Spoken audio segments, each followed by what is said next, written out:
ನಾನು ಡೆಸ್ಟಿಮೋನಾಳನ್ನು ಅಷ್ಟು ಪ್ರೀತಿಸಬಾರದಾಗಿತ್ತು. ಇಲ್ಲದಿದ್ದರೆ ನನಗಿಷ್ಟು ನೋವು ತರುತ್ತಿರಲಿಲ್ಲ.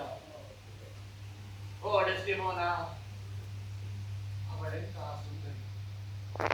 ಅವಳ ಸುಂದರವಾದ ಮುಖದಲ್ಲಿ ಕಾಣುವ ಕಣ್ಣುಗಳನ್ನು ವರ್ಣಿಸಲು ಕಷ್ಟವಾದೀತು.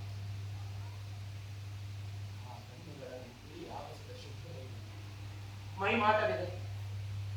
ಅವಳ ಕೆಂಪು ತುಟಿಗಳಲ್ಲಿ ಎಂದೆಂದಿಗೂ ಬತ್ತಿ ಹೋಗದ ಹೆಜ್ಜೆ ಇದೆ.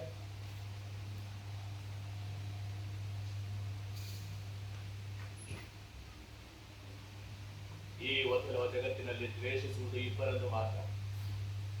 ದುಡಿಯದೆ ಹಿಂಜರಿಯುವ ಸೋಮಾರಿಗಳನ್ನು ಹಾಗೂ ಶಿಸ್ತನ್ನು ಮುರಿಯುವ ಅಪರಾಧಿಗಳನ್ನು. ಕ್ಯಾಶಿಯೋ, ನೀನಿಲ್ಲಿ ಎರಡನೆಯವನು. ಅಪರಾಧಿ ಮಾತ್ರ ಅಲ್ಲ, ನನ್ನ ಆತ್ಮೀಯ ಕೂಡ. ಸುಂದರ ತರುಣಿಯರನ್ನು ಕಂಡರೆ ನಿನಗೆ ಚುಂಬಿಸುವ ಕೆಟ್ಟ ಚಟ ಎಂದು ಈಗಾಗೋ ಹೇಳಿದ್ದು ಸುಳ್ಳಿನಿಂದ ದೂರ ಉಳಿದಿದೆಯರು. ಚುಂಬಿಸುವಾಗ ನಾಲಿಗೆ ಚಾಚುವಂತೆ ಪೀಡಿಸುತ್ತೀಯಂತೆ. ಈ ಎಲ್ಲವನ್ನೂ ನೀನು ನನ್ನ ಡೆಸ್ಟಿಮೋನಾಳೊಂದಿಗೆ ಮಾಡಿಲ್ಲವೆಂದು ನಾನು ಹೇಗೆ ತಾನೇ ತಿಳಿಯದೇ ಇರಲಿ?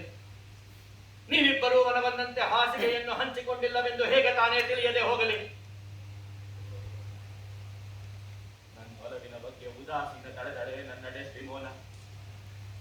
ಬೆಂಕಿಯನ್ನು ಬೆಳಕೆಂದು ಭ್ರಮಿಸುವ, ಬಿಡುಪೆಲ್ಲ ಮಂಜೆಂದು ಭಾವಿಸಿದನೇ ಈ ಒಥೆಲೋ.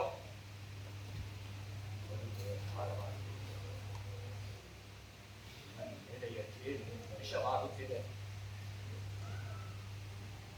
ಕೆಟ್ಟ ಶೀಲವೇ ನನ್ನ ರೌದ್ರಕ್ಕೆ ಕಾರಣವಾಗುತ್ತಿದೆ.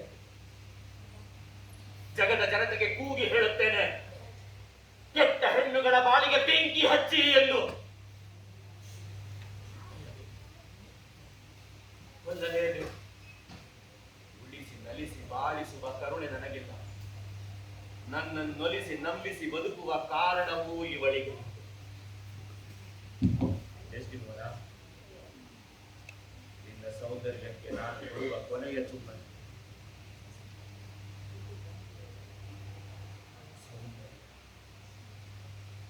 ಅದೇ ಅಸಾಧಾರಣ ಸೌಂದರ್ಯ. ಈ ನಿನ್ನ ಸೌಂದರ್ಯಕ್ಕೆ ದಾಸನಾಗಿ ನನಗಿಂತ ಹೆಚ್ಚಾಗಿ ನಿನ್ನನ್ನು ಪ್ರೀತಿಸಿದ ನನ್ನನ್ನು ಏಕೆ ವಂಚಿಸಿದೆ ಡೆಸ್ಟಿಮೋನಾ? ಏಕೆ?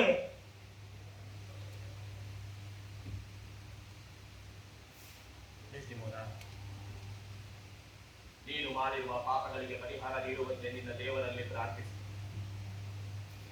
ಇದು ನಿನ್ನ ಕೊನೆಯ ಪ್ರಾರ್ಥನೆ. ನೀನು ನಿನ್ನ ದೇವರನ್ನು ಪ್ರಾರ್ಥಿಸುವಾಗ ನಾನು ನಿನ್ನನ್ನು ಕೊಲ್ಲುವ ಯೋಚನೆ ಮಾಡಬಾರದು. ಅದಕ್ಕಾಗಿ ಸ್ವಲ್ಪ ದೂರ ನಿಲ್ಲುತ್ತೇನೆ. ಪ್ರಾರ್ಥನೆ ಬೇಗ ಮುಗಿಯಲು.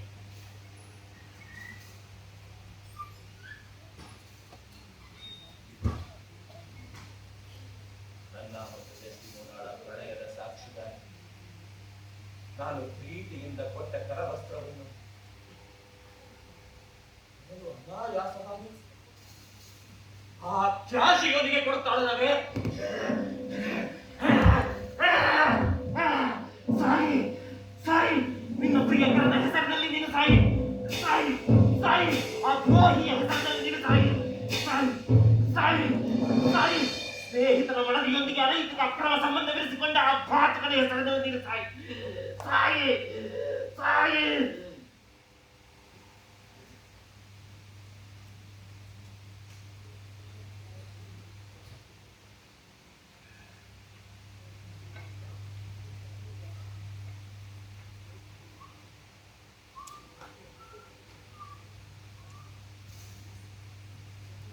ಜೀವಂತ ಸಾಕ್ಷಿಯಾಗಿ ನಿಲ್ಲುತ್ತಿರುವ ದೀಪವೇ, ನೀನು ಇವಳ ಸಾವಿಗೂ ಸೌಂದರ್ಯಕ್ಕೂ ಸಾಕ್ಷಿಯಾಗಿರುವುದು ಬೇಡ.